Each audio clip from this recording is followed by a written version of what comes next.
Demilly. La parole est maintenant à Monsieur Olivier Faure, président du groupe Nouvelle Gauche, pour un temps de parole maximal de 10 minutes.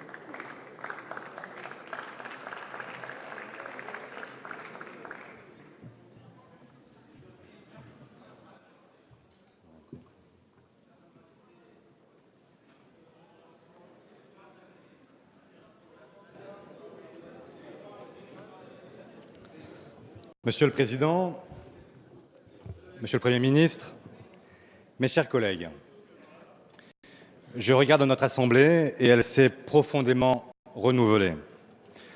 Au nom de cette très légère antériorité qui me distingue, je souhaite à chacun d'entre vous la bienvenue. Certains ont pu moquer le noviciat d'une part d'entre vous. Ils ont eu tort. Tort d'abord parce que nombre d'entre vous cachent une déjà très longue expérience de la vie politique. Surtout parce que nous sommes tous présents dans cette enceinte par la volonté du peuple et donc avec une légitimité identique, indépendante de notre état de service antérieur. Je dirais donc les choses autrement. Le désir de changement a emporté nombre de femmes et d'hommes qui avaient encore beaucoup à dire et à apporter à notre pays. À vous donc maintenant de montrer que vous les remplacez dignement.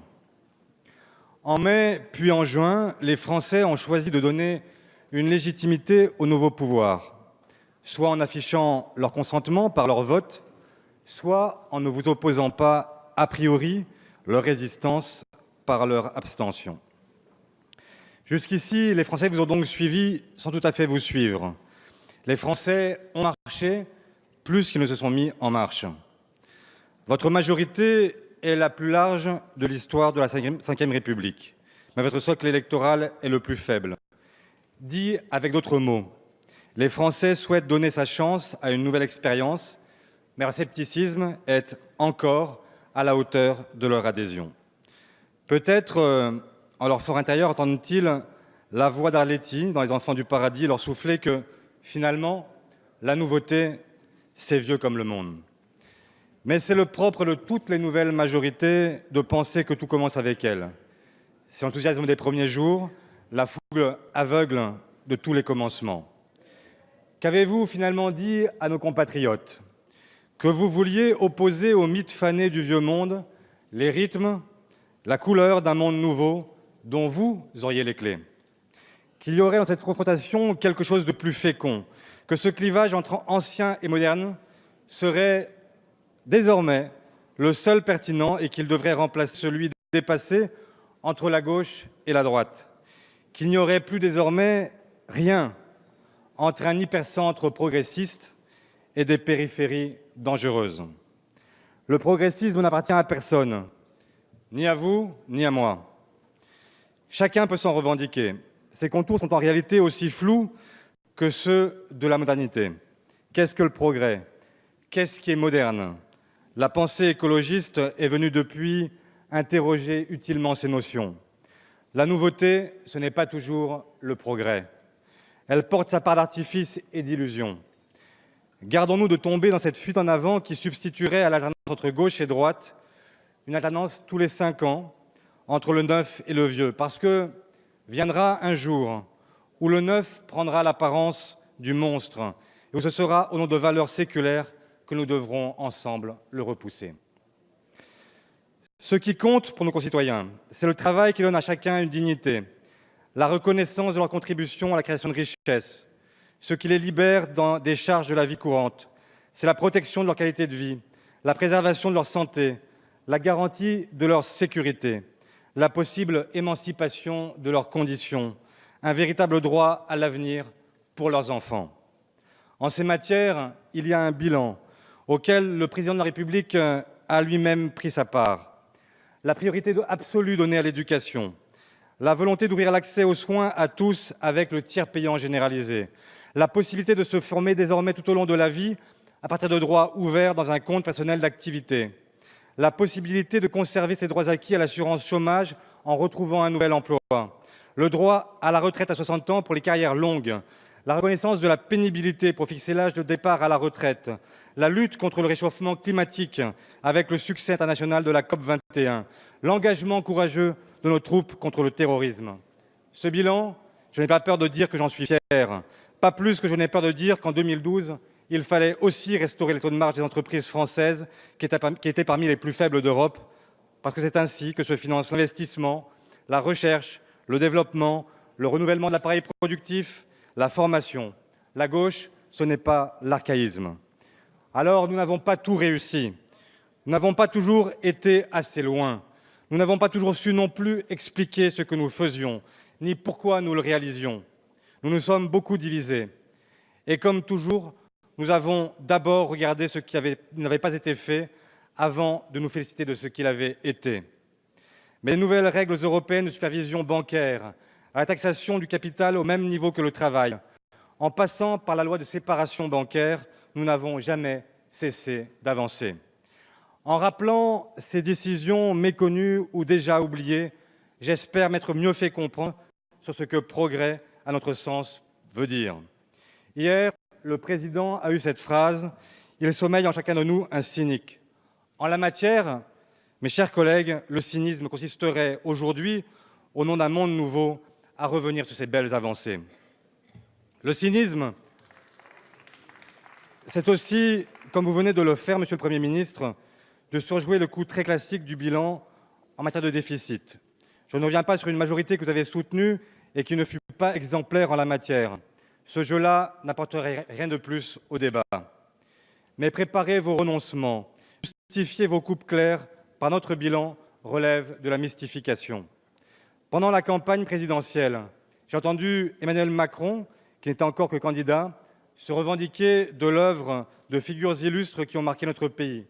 Il ne serait que justice qu'à votre tour, Monsieur le Premier ministre, vous vous revendiquiez de son bilan au ministère de l'Économie et des Finances. Mais parlons d'avenir. Monsieur le Premier ministre, vous sollicitez la confiance dans notre Assemblée. Je vais d'abord vous dire mon estime personnelle. Elle est réelle, elle est ancienne, mais elle n'est pas politique. Vous vous êtes donc mis en marche. Comme je vous sais homme de conviction et homme de droite, ce qui n'est pas incompatible, je me dis que vous n'avez pas accepté Matignon pour le simple plaisir d'ajouter votre nom à celui de vos prédécesseurs. Quelle sera donc votre marque? La République en marche se veut ambidextre. Elle a surtout, pour l'instant, été ambiguë. De quelle main